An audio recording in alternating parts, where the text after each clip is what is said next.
There is one Mistress Ford, sir.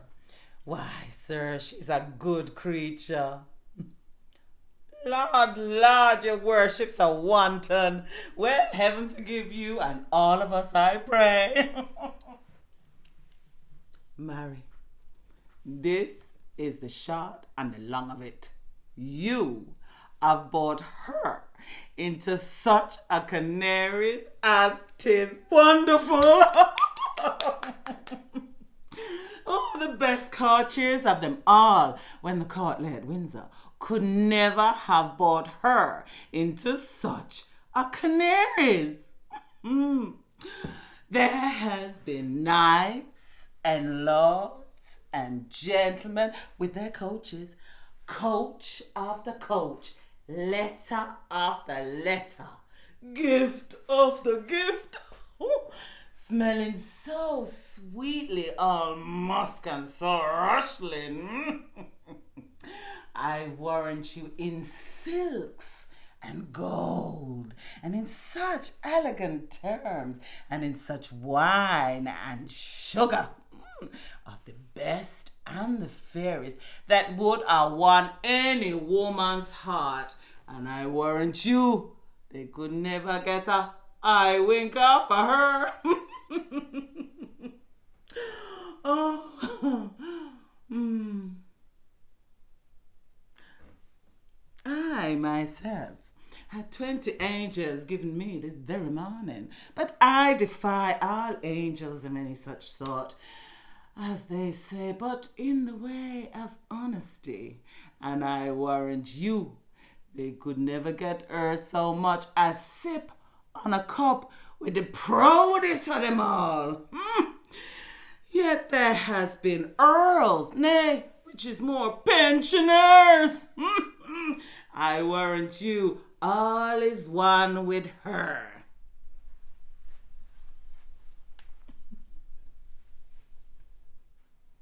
Mary, she has received your letter, for which she thanks you 1,000 times.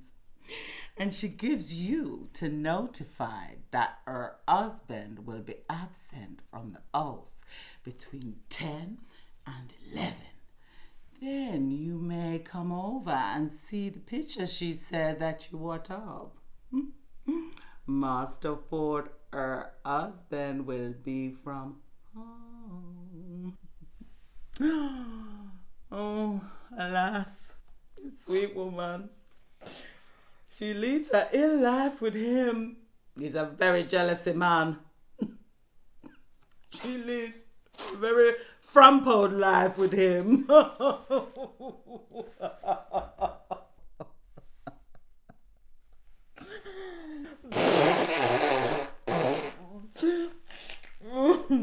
Good heart.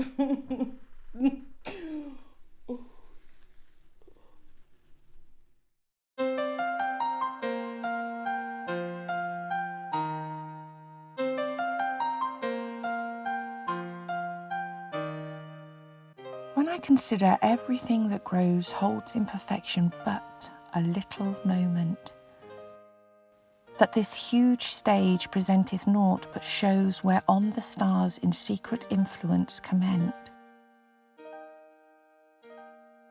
When I perceive that men, as plants, increase, cheered and checked even by the self-same sky, vaunt in their youthful sap, at height decrease, and wear their brave state out of memory, then the conceit of this inconstant stay sets you, most rich in youth, before my sight, where wasteful time debateth with decay to change your day of youth to solid night, and all in war with time for love of you, as he takes from you iron graft you knew.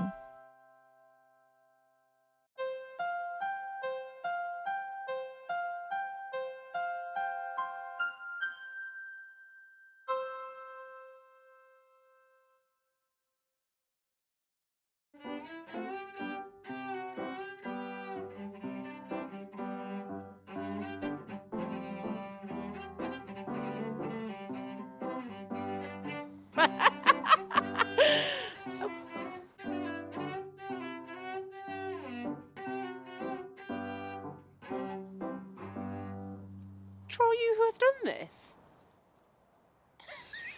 Is it a man? A prithee who? Nay, who is it? A prithee now, with most petitionary vehemence, tell me who it is.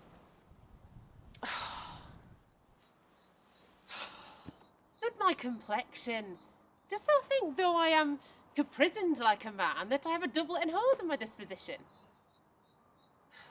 1 inch of delay more is like a South Sea discovery. I prithee, tell me who it is quickly and speak apace.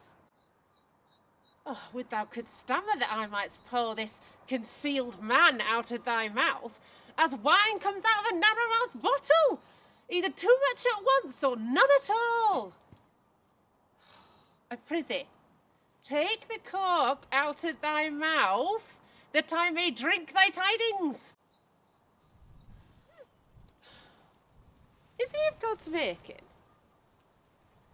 What manner of man? Is his head worth a hat, or his chin worth a beard? Oh, God will send more, if the man be thankful. Oh, let me stay the growth of his beard, if thou delay me not to the knowledge of his chin. Nay, the devil take mocking. Speak, sad brow and true maid.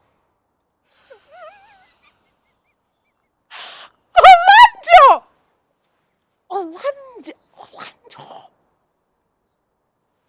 Alas the day, what shall I do with my doublet and hose? What did he when I sawest him? What said he? How looked he? Wherein went he? What makes him here? Did he ask for me? Where remains he? How he parted with thee, and when shalt thou see him again? Answer me in one word!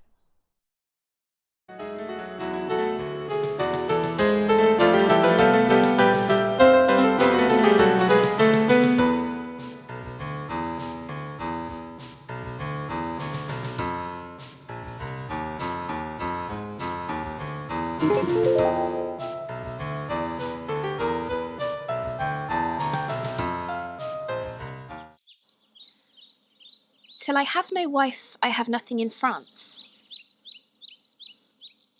Nothing in France till he has no wife. Thou shalt have none, Rousselin, none in France, then hast thou all again. Poor Lord, is't I that chase thee from thy country, and expose those tender limbs of thine to the event of the non-sparing war?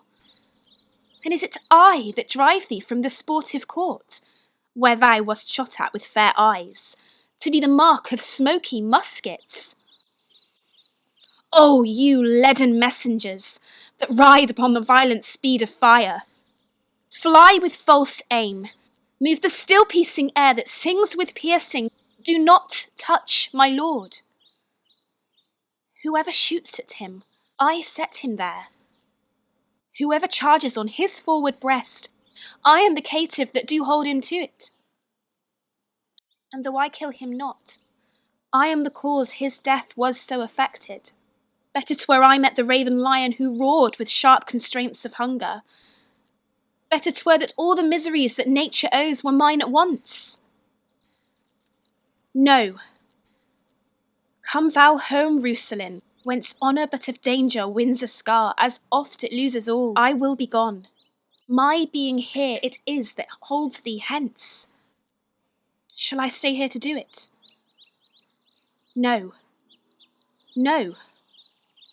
Although the air of paradise did fan the house, and angels officed all, I will be gone. That pitiful rumour may report my flight to consolate thine ear. Come, night.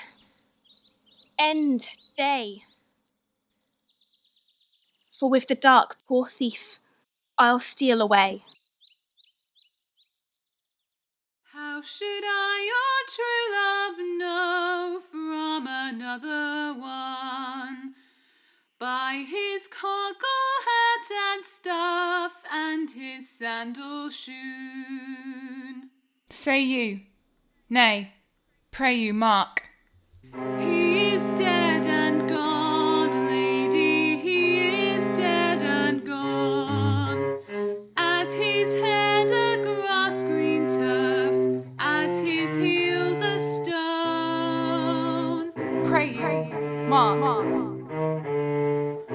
white his shroud as the mountain snow, larded with sweet flowers, which beswept to the grave did go with true love showers. Well, God healed you. They say the owl was a baker's daughter. Lord, we know what we are, but not what we may be. God be at your table. Pray you, let's have no words of this. But when they ask you what it means, say you this. Tomorrow is St. Valentine's Day, all in the morning betide, and I am made a Joe in dough to be your Valentine. Then up he rose and donned his clothes and dropped the chamber door, letting the maid that outer maid never departed more. Indeed, la, without an oath, I'll make an end on't. By grace and by St. Charity, alack and fight for shame. Young men will do it if they come to it, by cock they are to blame. Quoth she, before you tumbled me, you promised me to wed. So I had done by yonder sun, and thou hadst not come to my bed.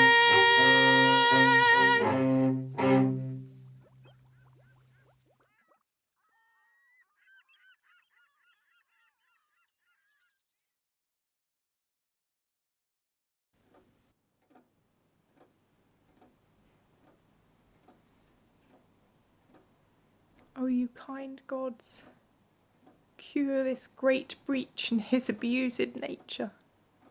The untuned and jarring senses, O wind up, of this child-changed father. Be governed by your knowledge, and proceed in the sway of your own will. Is he arrayed?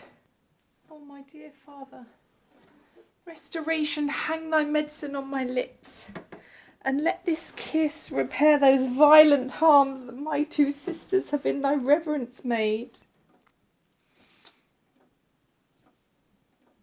Had you not been there, father, these white flakes did challenge pity on them.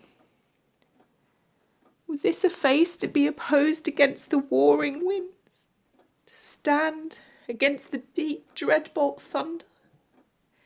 In the most terrible and nimble stroke of quick cross lightning, to watch poor Perdue with this thin helm?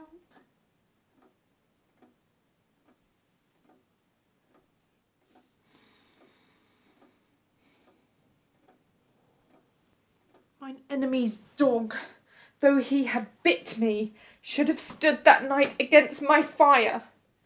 And was thou fain, poor father, to hovel thee with rye, woads, and swine forlorn in short and musty straw? Alack, alack,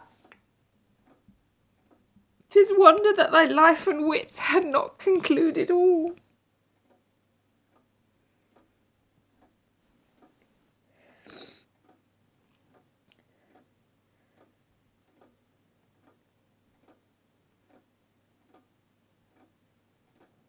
He wakes.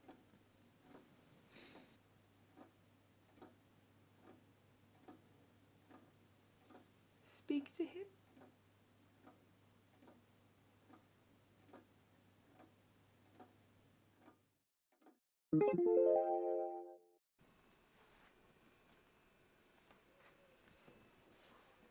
How many women would do such a message? Alas, poor Proteus, thou hast entertained a fox to be the shepherd of thy lambs. Alas, poor fool! Why do I pity him that with his very heart despiseth me? Because he loves her, he despiseth me. Because I love him, I must pity him. This ring I gave to him when he parted from me, to bind him to remember my good will. And now am I, unhappy messenger, to plead for that which I would have refused, to carry that which I would not obtain, to praise his faith which I would have dispraised. I am my master's true, confirmed love, but cannot be true servant to my master unless I prove false traitor to myself. Yet I will woo for him, but yet so coldly that, as heaven knows it, I would not have him speed.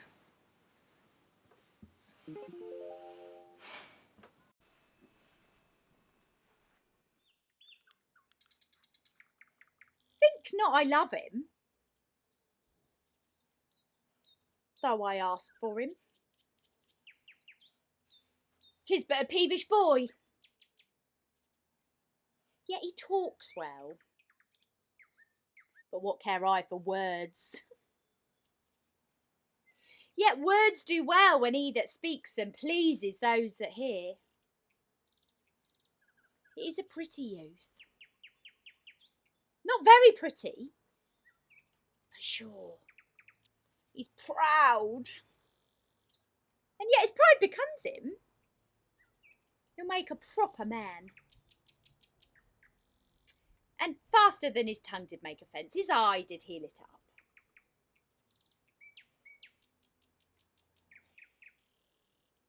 He's not very tall, yet for his years he's tall. His leg is but so-so, and yet 'tis well. There's a pretty redness in his lip,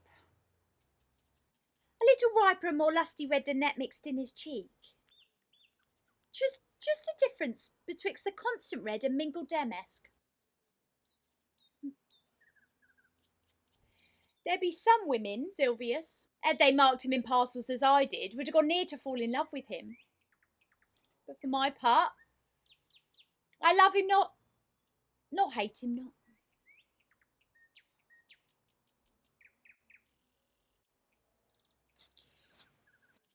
And yet have more cause to hate him than to love him. For what had he to do to chide at me?